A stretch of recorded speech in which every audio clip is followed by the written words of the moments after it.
black and Asian people should come here in hundreds of millions. We will come here, we have been coming here, and we will continue to come here in hundreds of millions until indeed Gaddafi said Europe will turn black. It's been 1 year. 1 year since the flood of migrants pouring into Europe became a deluge. When German Chancellor Angela Merkel opened the gates to the continent and invited the entire developing world to come to the welfare states of Europe and live on government handouts. Millions of people, overwhelmingly young men from sub-Saharan Africa and the Arab world, have heeded the call. Once they arrived, they were welcomed at train stations by mostly women holding signs and squealing refugees welcome. In the midst of the euphoria, whilst Germans were celebrating their own benevolence and reports of mass sexual assault had yet to surface, you even had young girls visiting asylum centers with signs offering free hugs. The naivete was stupefying to behold. This euphoria of indulgent narcissistic virtue signaling and pathological altruism, with a touch of self-flagellation, is now meeting the cold reality of what it means to have imported millions of young men, mostly illiterate and skillless, to what was formerly a peaceful, high-trust modern society. And the social crisis currently marinating in the streets of Germany threatens the stability of all of Western Europe. My paternal grandmother was German, and I lived in Germany for a year in Frankfurt when I was at university. I very much liked its clean streets, safe U and S-Bahns, and its very welcoming people. But in the big cities of Germany especially, those days are gone.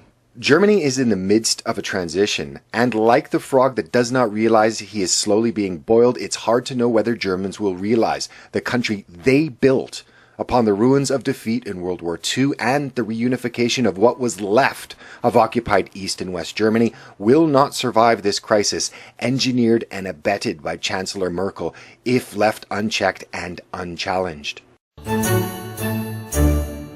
At the beginning of this crisis, when Islamic terrorism was being waged in the name of Allah in the streets of Brussels, Paris, and Istanbul, Germans, knowing their chancellor had invited millions of military-age young men from the cauldrons of the Middle East and from the very heart of territory controlled by the Islamic State, they knew very well that their time was coming. By wide margins, the German public had resigned itself that their country would also suffer violent jihadist attacks in 2016. And they were right. Jihadists' attacks across the continent are now becoming normalized, as they are in Germany, which has suffered multiple such attacks in the first half of 2016. However, Mother Merkel, as she is known to the millions of migrants that have arrived, as well as the millions of others around the world that hope to enter the EU, denies the reality that is staring her in the face. It doesn't matter how many times Islamic terrorists squeal Allahu Akbar before they unleash their violence upon unbelievers, Angela Merkel steadfastly denies that migrants have brought either violence, crime, or jihad to Germany. In fact, it is thought crimes, as well as the crime of having an opinion that differs from the state-sanctioned speech codes that her government and German authorities have concerned themselves with. Not only are they arresting people for their opinions on social media, they will arrest and prosecute anyone, no matter the circumstances, for objecting to the behavior and crimes of migrants and New Germans.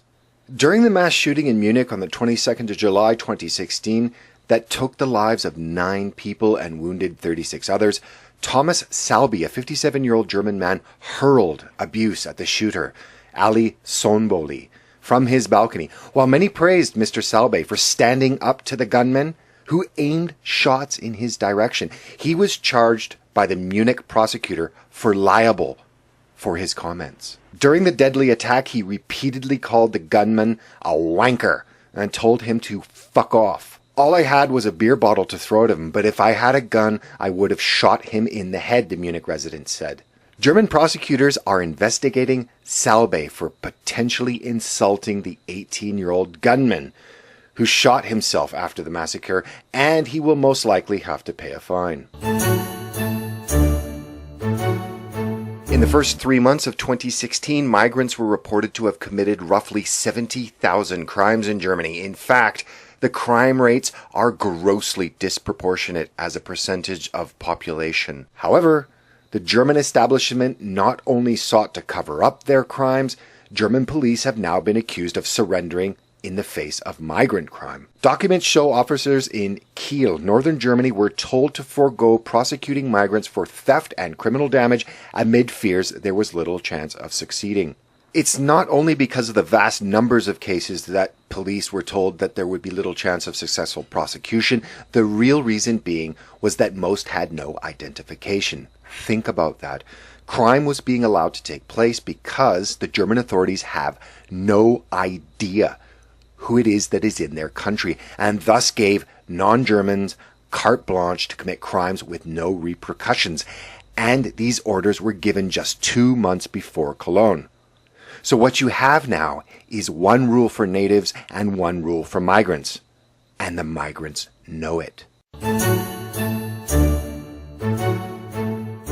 Cologne was the first instance of mass sexual assault reported in Germany. Actually, it was not exactly reported, as the government tried to suppress the information, but was pushed out into the open by the women who, via protesting in the streets, forced the issue. Even though 1,200 German women were sexually assaulted by 2,000 men, many German women of Cologne, once the story broke, took to the streets to hand out flowers to the young migrant men of the city to show their solidarity with them. And no matter how hard the authorities attempt to cover up the sexual assaults committed by migrants against German women and children, the situation is spiraling out of control and shows no signs of abating. There's now even an interactive crime map that is set up to detail the rape wave that is now slamming into Germany, and the pins that locate the sexual assaults against German women are multiplying by the day. I've gone into detail in another video about the horrifying new trend of Taharush, or the Arabic rape game, that is now descending upon women of Germany, where they are surrounded by large groups of migrant men and violently violated and sexually assaulted. As well, I've made a dedicated video on the new phenomena of migrants and their sexual emergencies, whereas women and especially children are now en masse being the victims of sexual assault in the swimming pools around Europe, but especially in Germany. And like Sweden, which has become the rape capital of Europe, and this summer introduced "Don't Rape Me" bracelets in an attempt to curb migrant sex attacks upon Swedish women at summer outdoor concerts, the German authorities have come up with an equally useless stopgap measure to help reduce migrant sexual assaults in German swimming pools. Young girls at German swimming pools are now being given temporary tattoos with the word "no" on them in the attempt to put off rapists. The stick-on messages say no in German and English, but strangely not in Arabic, and officials hope they will lead to a fall in sexual assaults at public baths. The overall safety of women and children has become a very real problem in Germany and looks to only worsen as time goes by. Retired Syrian professor Bassam Tibi of Göttingen University, and with fellowships at Princeton, Berkeley, Harvard, and Yale, has said the mass sex attacks in Cologne were the result of the migrants' value system. A value system that is incompatible with modernity, and that they are furious at not being given a luxury lifestyle, and they intend to humiliate Germans. The professor revealed that Arabs believe themselves to be honorable and that Germans are not, as German women are allowed to sleep with everyone. The decorated academic said that police's fear of the racist accusation is greater than their fear of the decline of public order. This, he contends, leads migrants to view German police as wimps. The political scientist noted that taxpayers are providing migrants with far more than they could expect even with wages in their homelands, but warned they find the hospitality insufficient. He asserted that Arab migrants see slut German women as fair game for assault, and warned that the country is set to see big social conflicts as a result of Angela Merkel and EU open border policies. Professor Tibi argued that sexual assaults on German women are driven by vengeance for not being given nice cars and flats. He also pointed to Syrian culture playing a part. If such men do not get what they expect, they are angry. In the culture I come from, You want to humiliate people who make you mad. In the Orient, to humiliate a man, one rapes his wife. My guess is that these young Muslim men wanted in Cologne to humiliate the women, and behind this humiliation is the humiliation of the German man. The woman is an instrument for it. Syria and Russia have been blamed by the mainstream media for the weaponization of migrants in Europe. However, it is Recep Erdogan, the president of Turkey, that has threatened to unleash millions from around the Muslim world upon Europe should his government not be given billions of euros as well as visa-free travel within the Schengen zone. He holds the Islamic migrants like a dagger to the throat of Europe, while his fellow countrymen, now into their third generation in Germany, are being pleaded with by Chancellor Merkel to show even an inkling of loyalty to the country that has taken them in. Many have little loyalty to their host country, and Ms. Merkel's government is nervous of the tensions in Turkey spilling over into Germany. Welt newspaper this week published allegations that Turkish intelligence operates a larger network of informers in Western Germany than the East German Stasi had, and uses it to intimidate ethnic Turks who oppose Erdogan's regime.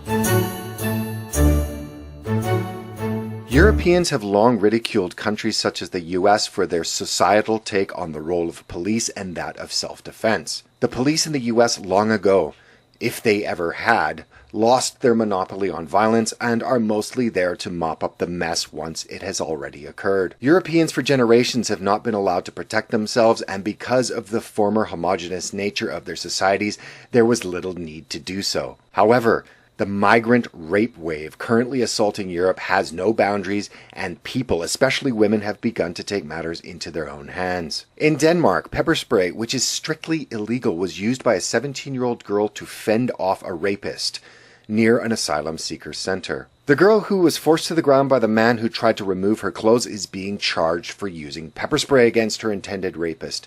The reason she is being charged is that she used the illegal substance to protect herself from rape.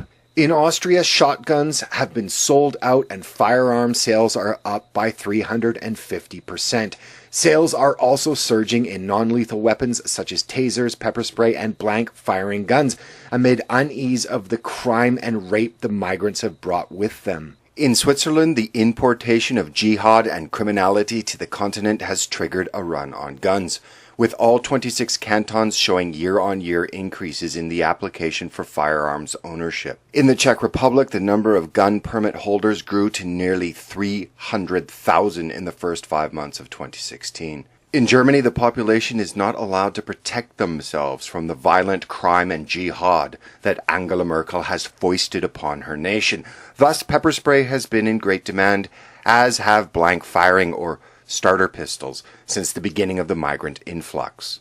In fact, there is such a demand for self-defense weapons in Germany that pepper spray is now being sold by the largest German drugstore, DM.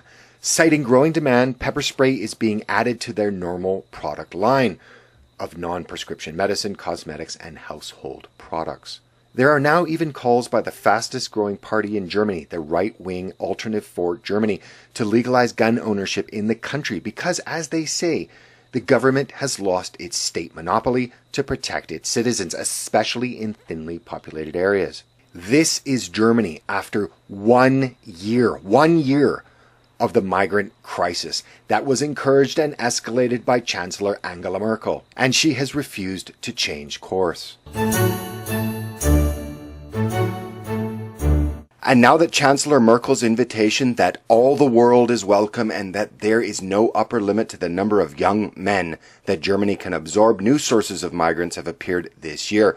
The southern migratory route may be closed, but the eastern one is open. Germany's border with Poland is now seeing massive inflows of men from Chechnya, a Muslim republic where separatists have fought several bloody wars against Russia. This new influx of migrants is largely going unreported in the mainstream media, and this is understandable as the police have strangely been very candid in the belief that even more Islamic militants are arriving, as well as their total inability to vet this newly arriving population. Merkel has divided Europe and has even been blamed for contributing to the UK's population's desire to leave the EU through Brexit. Moreover, with the discord she has sown, the breakup of the EU over her failed migrant policy is now not an impossibility.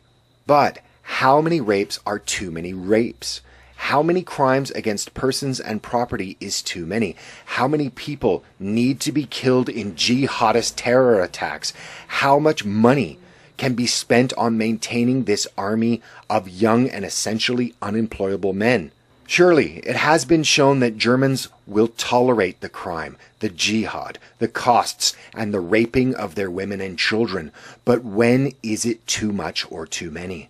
Germans have been indoctrinated for over 70 years of their collective guilt with regards to the Second World War. The minuscule numbers of Germans that were actually held responsible by the victors of the war have long since perished. Today, most Germans are more frightened to be called neo-Nazi or racist than they are to have their children or wives gang raped, their country pillaged, and their very lives given up on the altar of tolerance and diversity. Having watched this year-old crisis go from vapid platitudes and childish naivete to the authorities now considering the introduction of the military to patrol the streets of Germany has been breathtaking in its escalation and would be comedic if the stupidity of the virtue-signaling political class in concert with a large segment of the zombified population was not so destructive. The next 5 years will either seal Germany's and with it much of the rest of Western Europe's fate, or there will be a rebirth in pride and a demand for the continued existence of Germany as a German nation, and for Europe's culture to remain Western in character. Which will it be is hard to tell, but one thing is certain. It will get much worse before it gets better, or before Germany is no longer German. Please consider subscribing to this channel. It will be updated regularly.